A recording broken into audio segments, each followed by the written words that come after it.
उसे देखते ही बिल्ला और इसके साथियों की हंसी निकल गई। ये शलवार कमीज और चप्पल पहना सूखा सड़ा बच्चा बिल्ला को रोकेगा? तौकीर भाई को उनका हंसना बहुत बुरा लगा। उन्होंने कहा, 2 छक्के छोड़ें, 2 चौके ही मारकर दिखा दें। अब मामला गर्म हो चुका था और साथ ही मैदान भी। कुछ ही देर बाद बिल्ला टेनिस, उनके साथी और नन्ना आमिर सभी करीबी मैदान में मौजूद थे। विकेटें लगाई गईं। 25 मार्च 1992 पाकिस्तान क्रिकेट हिस्ट्री का सबसे बड़ा दिन।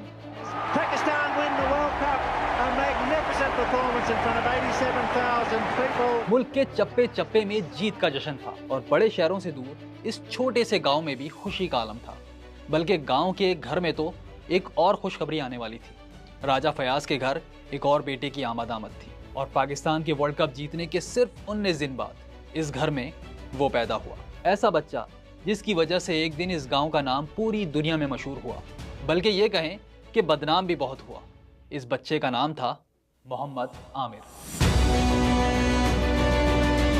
पाकिस्तान की क्रिकेट हिस्ट्री का सबसे ज्यादा टैलेंटेड बॉलर।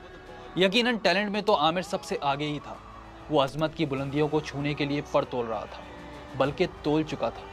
लेकिन जैसे ही बुलंदियों पर पहुंचा, उसके पर काट दिए गए, या यूं कह लें कि उसने खुद काट डाले। मुंह के बल जमीन पर गिरा, कभी ना उठने के लिए। आखिर मोहम्मद आमिर ने ऐसा क्यों किया? उसने किया या उससे हो गया? वजह जो भी हो, एक ऐसा टैलेंटेड प्लेयर जाया हो गया। जैसा मिलना नामुमकिन नहीं तो बहुत मुश्किल जरूर है। आज रफ्तार स्पोर्ट्स पर आपको कहानी सुनाएंगे मोहम्मद आमिर की, उनकी बचपन से लेकर उनकी रिटायरमेंट तक की। तो रफ्तार स्पोर्ट्स को सब्सक्राइब कीजिए, क्योंकि क्रिकेट और दूसरे कई खेलों पर हम ऐसी डॉक्यूमेंट्रीज बनाते रहते हैं। ये वो जमाना था जब पाकिस्तान क्रिकेट टीम दुनिया की ताकतवर तरीन टीम थी, माइटीज ऑफ द 90s की टीम। उन दिनों वर्ल्ड कप 99 चल रहा था। टीम पाकिस्तान इंग्लैंड में तहलका मचा रही थी। वसीम अकरम कप्तान थे। इन्हें बाएं हाथ से बॉलिंग करता देखकर आमिर की आंखें चमक उठी। अब उसके जहन पर एक ही भूत सवार था, उसे वसीम अकरम जैसा बनना था। हर लेफ्ट हैंडेड बॉलर की तरह उसे भी वसीम अकरम बनना था, हर कीमत पर। उठते बैठते, चलते फिरते, खेलते कूदते, हर जगह उसके जहन पर यही धुन सवार थी। और लोकल टूर्नामेंट्स में उसने जान मारना शुरू कर दी। थोड़ा बहुत मशहूर भी होने लगा। उसकी पेस और यॉर्कर्स की बातें एक से दूसरे गांव तक पहुंचने लगी। और फिर वो मोमेंट आ गया जिसने आमिर की जिंदगी बदल दी। जिस तरह आजकल Taimur Mirza tape ball cricket का एक बड़ा नाम है, वैसे ही उस जमाने में पंजाब के एक मशहूर टेप बॉल बैट्समैन थे बिल्ला टेनिस। असल नाम तो सज्जाद था, लेकिन इस नाम से उन्हें जानता कोई नहीं। तो ये 2003 के वर्ल्ड कप से कुछ पहले के दिन थे, जब बिल्ला टेनिस एक टूर्नामेंट खेलने के लिए चंगा बंगियाल आए, यानी मोहम्मद आमिर के गाँव। आपका ताल्लुक किसी गाँव से नहीं तो शायद आपको अंदाजा ना हो, लेकिन पाकिस्तान के इन छोटे मोटे देहातों में क्रिकेट का बड़ा खास कल्चर होता है। यहाँ बड़े बड़े टूर्नामेंट्स होते हैं, जिला भर की टीमें आती हैं, बड़े प्लेयर्स आते हैं, और उनके आने के साथ लोकल टीम को भी कुछ नाम मिलता है, कुछ शोहरत मिलती है। तो यही कुछ चंगा बंगियाल में भी था। जब बिल्ला टेनिस और उनके साथी यहाँ आए तो इन्हें भी लोकल प्लेयर्स के बारे में बताया गया, और जो पहला नाम उनके सामने रखा गया वो था मोहम्मद आमिर का, जो उस वक्त सिर्फ 11 साल के थे। लोकल प्लेयर तौकीर ने बिल्ला को चैलेंज दिया कि वो इस बच्चे को एक ओवर में 2 से ज्यादा छक्के नहीं मार सकता, और अगर मार दिए तो पिंडी के जिस होटल में कहेंगे वहां खाना खिला देंगे। बिल्ला उस जमाने की एक बला थी। एक मैच में तो उन्होंने सुहेल तनवीर को 10 छक्के लगा दिए थे। उनके लिए ये चैलेंज किसी धचके से कम नहीं था। 11 साल का बच्चा और उसके लिए इतना बड़ा चैलेंज। आमिर को बुलवाया गया और उसे देखते ही बिल्ला और इसके साथियों की हंसी निकल गई। ये शलवार कमीज और चप्पल पहना सूखा सड़ा बच्चा बिल्ला को रोकेगा? तौकीर भाई को उनका हंसना बहुत बुरा लगा। उन्होंने कहा, 2 छक्के छोड़ें, 2 चौके ही मारकर दिखा दें।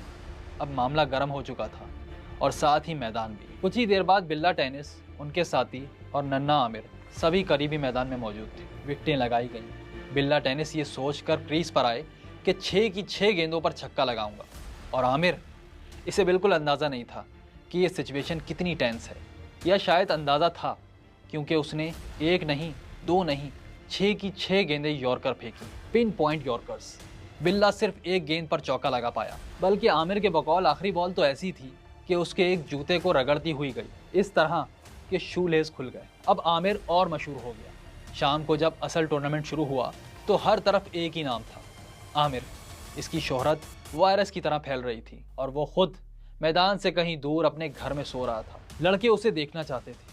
आखिर कौन है वो जिसे बिल्ला एक छक्का तक नहीं मार सका? तब रात गए कुछ लड़के आमिर के घर आए, उसे नींद से उठाया, मैदान लाया गया, जहां देखने वालों में एक फर्स्ट क्लास क्रिकेटर साकिब नकीब भी मौजूद थे।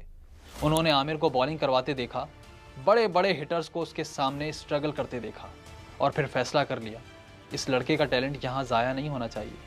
अगले दिन साकिब और उसके साथियों ने आमिर के घर वालों से बात की और कुछ ही दिन बाद आमिर रावलपिंडी की मशहूर आसिफ बाजवा क्रिकेट एकेडमी में था, अपने उस्ताद, अपने गुरु, अपने रूहानी वाले और कोच आसिफ बाजवा के पास। ये फरवरी 2003 था जब आमिर ने रावलपिंडी में पहली बार क्रिकेट की असल बॉल देखी।